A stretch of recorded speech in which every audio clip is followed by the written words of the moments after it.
March 23rd, 2020. I was lying on my bed, desperately bored with the world in lockdown and college classes canceled. Seeking stimulation, I turned to my phone and began doom scrolling. An ad caught my eye. 5 coins to 5 million. Curious, I clicked. 3 guys in a private jet pitched a $2,500 scam program promising wealth through cryptocurrency. Obviously, I didn't buy in, but the concept of digital coins intrigued me. Over the next 2 days, I dove into research. Blockchain, Satoshi Nakamoto, crypto YouTube videos. Convinced of its potential, I opened a Coinbase account and bought my first investment at 21 years old, Ethereum, at $140 per coin. And, just like that, overnight, I was a crypto bro.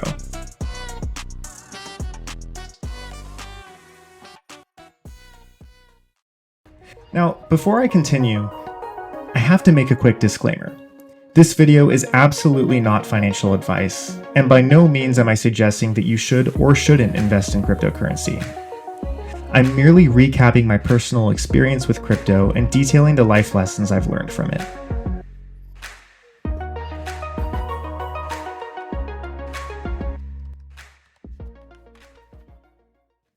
Driving Uber to earn extra cash, I invested in a couple more altcoins. Crypto wasn't mainstream yet, and I felt ahead of the curve. By that summer, Ethereum had doubled to $300. The thrill of watching my investment grow was new and exhilarating. But I didn't realize that this quote-unquote passive income came with emotional costs.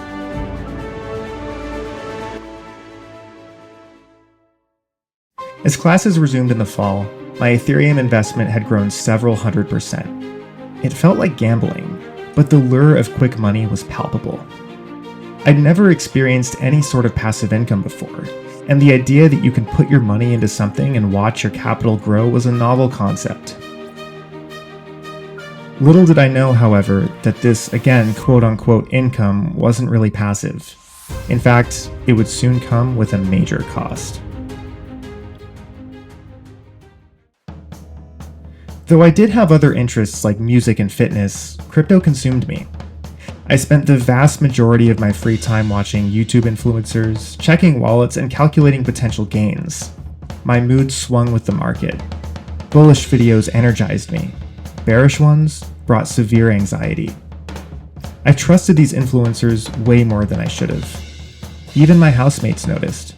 I was always in my room, glued to the screen. Crypto controlled my emotions. December 2020. The market surged. Ethereum hit $1,000, then $1,600 in January, surpassing its previous all-time high. My investment was now up over 1,200%. I felt manic. But with the highs came lows. A 30% correction hit hard. Determined not to sell, I held on, believing the next rally was imminent. Once again, my emotions mirrored the market's volatility. May 2021. I awoke to a nightmare. Bitcoin had plummeted from $64,000 to $30,000.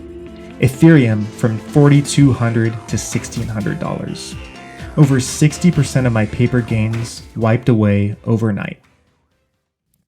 See, I was still up 10x from my initial investment, but the psychological impact was severe. I couldn't shake the thought of the profits I hadn't secured. How could I let go of the fact that I could have locked in twice the amount of money? I mean, diamond hands, am I right? Despite the turmoil, I chose to hold. To say that summer was tough would be an understatement. The market stagnated for months. Working a customer service job, I constantly checked charts during breaks, questioning my decisions. That job served as a stark reminder of what my summer could have been had I simply decided to press a few buttons. Crypto made up 95% of my net worth at the time, the most volatile asset class on the planet. Anxiety loomed daily. Even on a family trip to Hawaii, I couldn't disconnect. The stress overshadowed the paradise around me.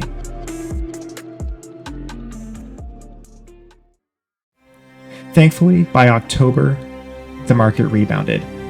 Ethereum soared to $4,700 in November. My position was now up 35-fold. I had a second chance. Now, you'd think I would have learned my lesson from the first time. Surely I'd feel grateful for this second chance the market was giving me, and surely I'd lock in the lemons life was handing me. Nope. My greed persisted. I believed Ethereum would hit $10,000. Crypto influencers echoed this sentiment. Then, guess what happened? Bitcoin did not go up to $100,000. Ethereum did not hit $10,000. In fact, this marked the exact cycle top. Finally, in January of 2022, I sold Ethereum at about $3,700 per coin, securing a 27x return. Just days later, the market crashed, confirming the bear market's arrival. Now, even though I walked away in profit, I still ask myself, was the money worth it? Was investing all my emotional energy and time into something completely out of my control, mentally checking out of social gatherings, and neglecting my passions worth this 12x return? From this experience, I learned 3 life lessons. Life lesson number 1, the finish line always moves. Have you ever been in the following situation? You start a new job. You're given a long list of goals and responsibilities. You work your ass off, and you exceed your benchmarks. A few months later, you get a raise, or better yet, a promotion. You go and celebrate. You feel on top of the world. But then, something interesting happens. A few days later, you feel a bit more normal. A couple weeks go by and the excitement dwindles. Before you know it, you're no longer satisfied with your pay raise. In the same vein, your boss is no longer praising you for surpassing your goals. They want more. You want more. This analogy perfectly reflects the phenomena of our dopamine cycle. It's kind of like the way you feel after eating a delicious piece of chocolate or having sex. After these highs, we sometimes feel pretty low. Why is that? Well, everyone has a baseline level of dopamine. When we experience a spike in our dopamine, whether it's from an achievement, a piece of candy, or an exciting social event, our dopamine level spikes well above this baseline level. However, once that dopamine spike dies off, our dopamine level doesn't just go back to our baseline. It drops below it. This is why we feel crappy after a large high or a big win. It's also why drug addicts become reliant on getting their next hit.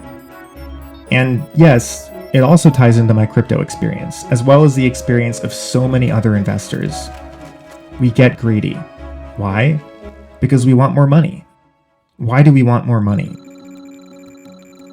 Because our brains very quickly become accustomed to our new reality.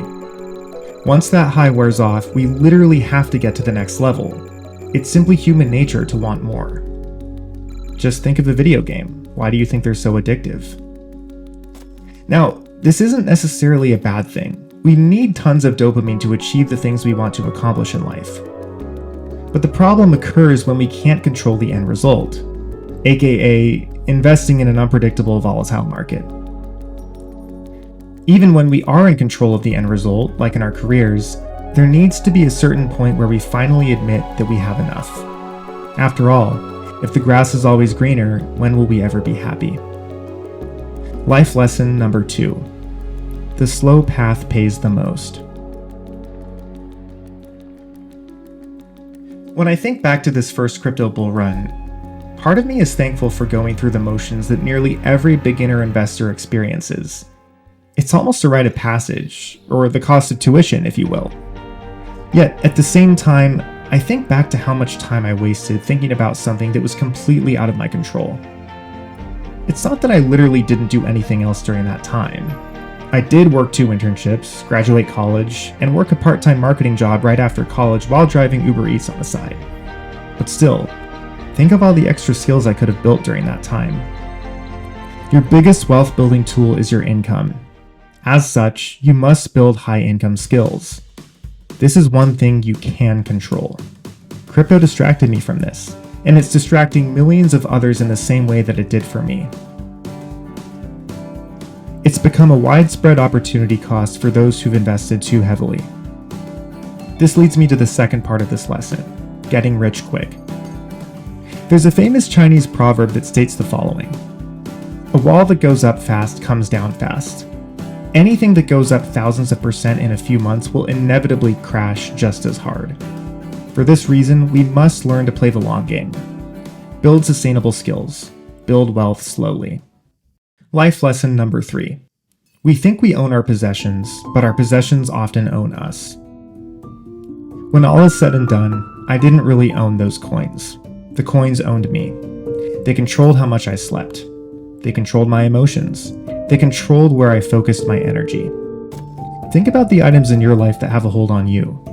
The iPhone you think you own? I bet your screen time begs to differ. Sometimes we need to take a step back and take inventory of where we put our attention. More often than not, the culprits of our distraction come from the things in our possession. That's all for today, folks. If you enjoyed this video, please hit that like and subscribe button and stay tuned for more content.